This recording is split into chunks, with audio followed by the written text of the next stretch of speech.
kubanga ensonga erimu ebintu bingi. Sookera ddala okwebuuza nti ADF ddala gyeri oba teriiyo. Njagala kkiriza obagana ekyo kibuuzo mu bwongo bw'abantu gyekiri. Ddala ADF gyeri oba teriiyo. Ate yasooka okutunda ekifaananyi nti ADF teriiyo ye Mwami Yoweri Kaguta Museveni. Yagamba ADF twagiwangula. Era ekonye twamuwangula. Kati tuli beeraliikirivu nti tunaba tuli awo nga nekonye anayazuukusa batugamba nti era tugenze galamba kukuba konye. Ate watugamba wamumaliriza. Abaakomyewo buto. Lwakwena mpozi lwakuba yafa. Kakati Mwami Yoweri Museveni yekennyini yagamba ADF. Ekyokubiri, ADF rebel group oba terrorist organization. Bibiri byanjawulo. Yadde ekigendero oluusi kiyinza okuba nga bifaanagana ebigendero naye bibiri byanjawulo. Is it a terrorist organization oba rebel group? Ebikolwa bisobola okufaanagana kubanga ba terrorists ne ba rebels bonna babombinga bakuba abantu. So osobola okubeera rebel ng'oli terrorist, osobola okubeera terrorist ng'oli rebel. Naye rebel group ekisingo gimanyibwako ebeerako nnyo ne political agenda.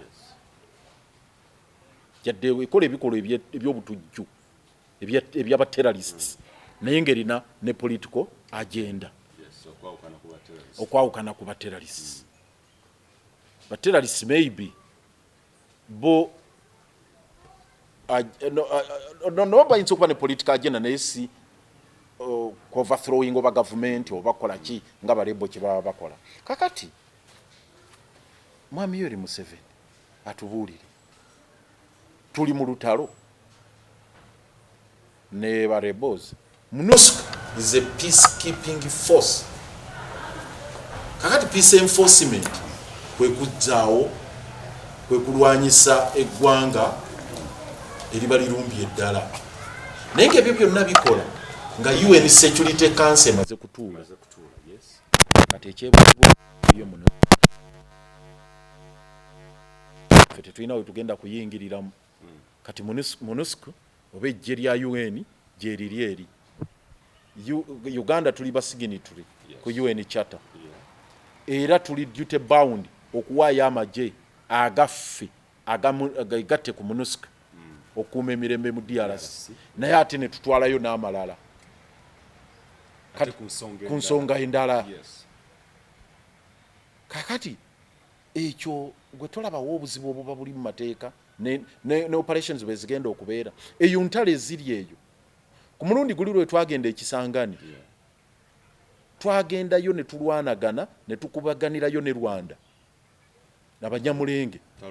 Yes, n'amagye gaffe ne geekuba kuba nabo balina entalo ng'ezaawa ng'ewalala. Bahema ne Balendu balwanagana. Amagye gaffe gamaliriza gakwataganye ne Bahema nga gakuba Balendu nga tuli mu ntalo ezeeyo munda. Era ekyo bwe kikwata ne kifaanaganako n'ekyali mu 1965 Uganda nga gavumenti eyakulemberwanga ebiseera ebyo Prime Minister Obote we baasalawo Idi Amin n'amagye ne gagenda nti waliwo bano ba kibenyi ba rebels abaali balwanyisa ani omugenzi ono gwe baziika Kabila kwa Jojozi yali Mobutu Seseko kuko mugeni wa Zabanga.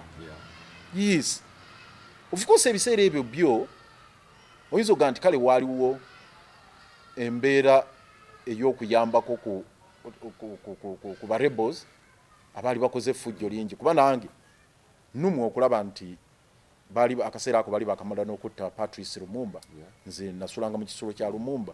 Patrice Lumumba bye yayitamu bingi naye mu kifo ky'okugenda okukola omulimu ogwo badda mu kubba gold. Of course yadde commission of inquiry bwe yateekebwawo Felix Onama ne banne yali minister wa defense bawe defense yabo nebaga nti bali ba rebels batundanga gold ne ivory ne mbaawo basobole okufuna sente ez'okulwana olutalo naye nga kyazuuka nti Amini yafuna emitwalo 5 ejja $. Sente ezo nyingi nnyo ebiseera ebyo no pound si $, emitwalo 5. Felix Onama n'afuna 2.5 minister wa defense. Amini yafuna emitwalo 3 ejja Uganda.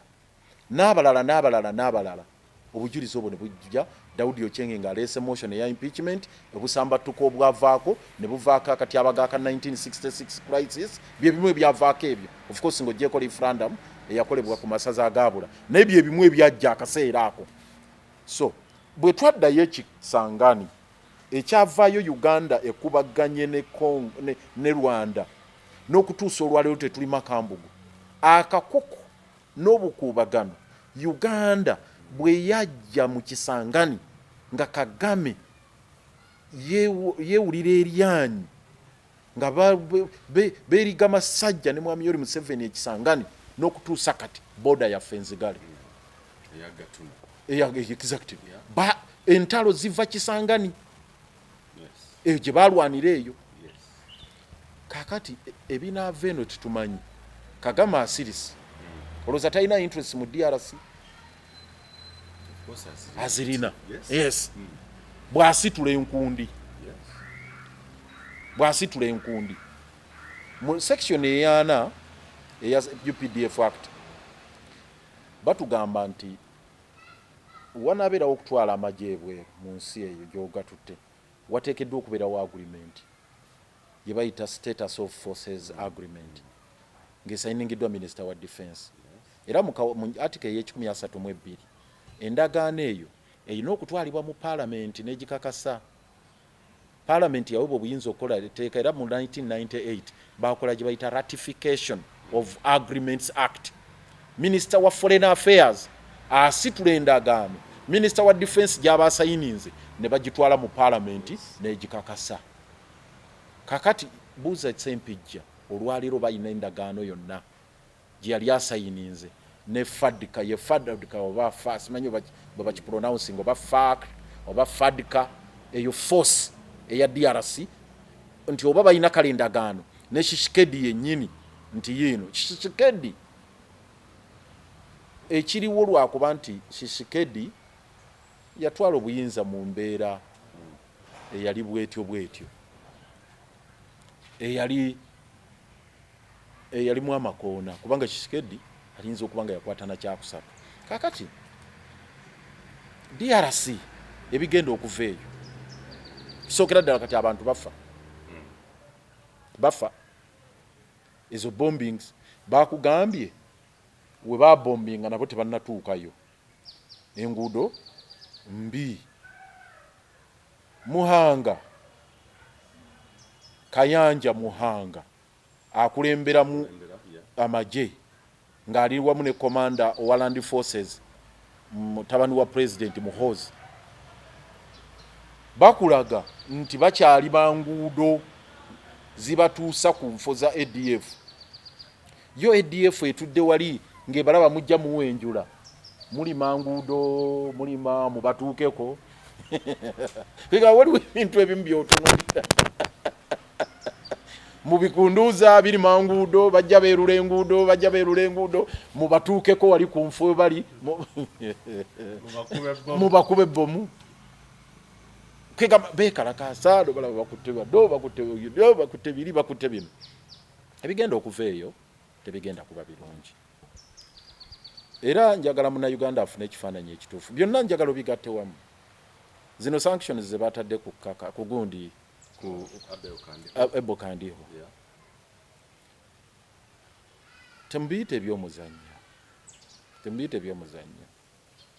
ebigenda okuva eyo MONUSCO okuvaayo negamba ffe ebyeyo tebitukwatako. US yafulumiza ekiwandiiko naye ng'erabula nga abantu baayo nge baga nti mmwe temwetaatala abantu baffe okuyingira e Uganda tekyali mirembe temwetantala. US embassy yafulumiza ekiwandiiko temwetantala okuyingira eyo. US yennyini be basanctioninze Abo Kandiho. MONUSCO eya UN egambye ffe byeyo tebitukwatako abo bamanyi bye baliko. Kagame akyabasiza kasiiso ekinaddirira mukama yanayamba ekiri mu ggwanga ekinaava Congo mukama Katonda ataase butaasa. Kyali badde nti waliwo regional force singa twali kubanga DRC yasaba yegatte ku East African Community.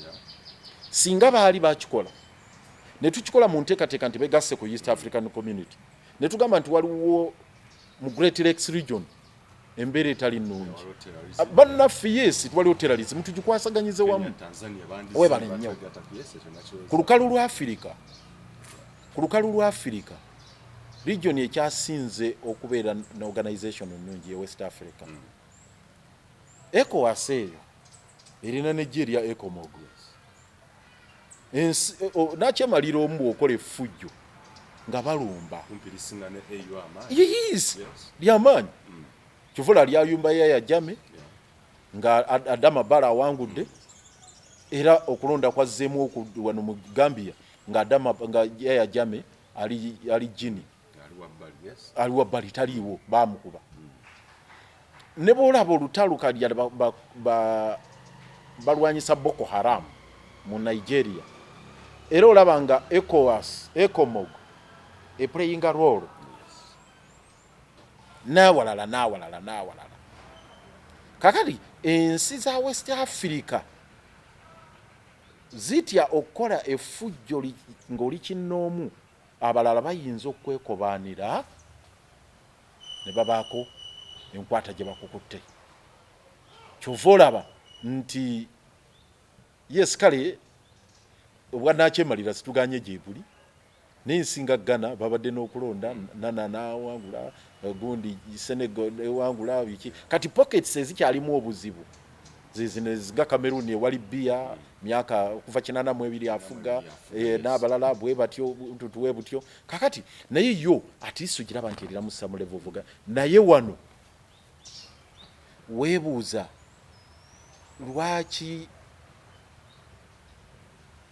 Kenya bo bali mu kulonda bali mu campaign zizaabwe politics at play era sajja gundi yajuze ekisaawe Raila ng'alonchinga campaign Uhuru yeye umulidde eri Ruto naye ali ku hustlers campaign ye n'abalala ebye DRC tebibakwatako Abatanzania tebibakwatako oyo Suluhu tebimukwatako South Sudan tebibakwatako. Lwaki ffe ne Kagame lwaki era kiki twagala mu DRC so muna Uganda ojja kufuuka tebinkwatako DRC nebijja kukwatako nga byakwata ku bannayuganda mu 65 motion ya Daudi Okyengengeze embeera ng'etabuse n'ebyavaamu ku n'ebirala n'okuwamba Amini awambye n'entale ezaddirira n'okutuusa kati wano wetuli so emundu ekekere DRC mu bufunze ng'egamba nti ekuba ba ADF gyegendereze naawe baatugamba aba ADF bali 1,200 abaliyo naye n'olaba zikatuusa n'olaba emundu ezisinga obunene anti-tank missiles aba ADF balina tanka mwatugamba ba suicide bombers bekubesiba bwesibi bomb akamu katulika n'okutulika ne basi neyimirira wano empiji yali yakenda okukakuba yali ayisibye yekka ye yafa abalala bonna ne baddukamu mu basi bwebanga eri bwetyo gotutte tanka ezifaanana bwezityo na buli kimu era ku budget ki nsimbi ki parliament yayisiza nsimbi ki zino ziba spendinga kubanga olutalo simere sente nyingi ezigenda awo so tuli mu bulabe ng'eggwanga bino muna Uganda byogera mu Lukwago temwagala kulwanyisa terrorism naffe nze nali nfiiridde mu bomu gye baakuba ku Parliament Avenue nali mu office yes neyugumya ekizimbe KCCA Katonda ekisuule ku ttaka nakati nsobola okubeera kuba ntambula mu kibuga nzira wano esobola okunkuba naye ekyo tekitegeeza nti ate tukole ebintu ebikyamu ebigenda okutuviiramu akabasa n'obuzibu obusingawo so ekyokutwala amagye DRC kyabadde kikyamu.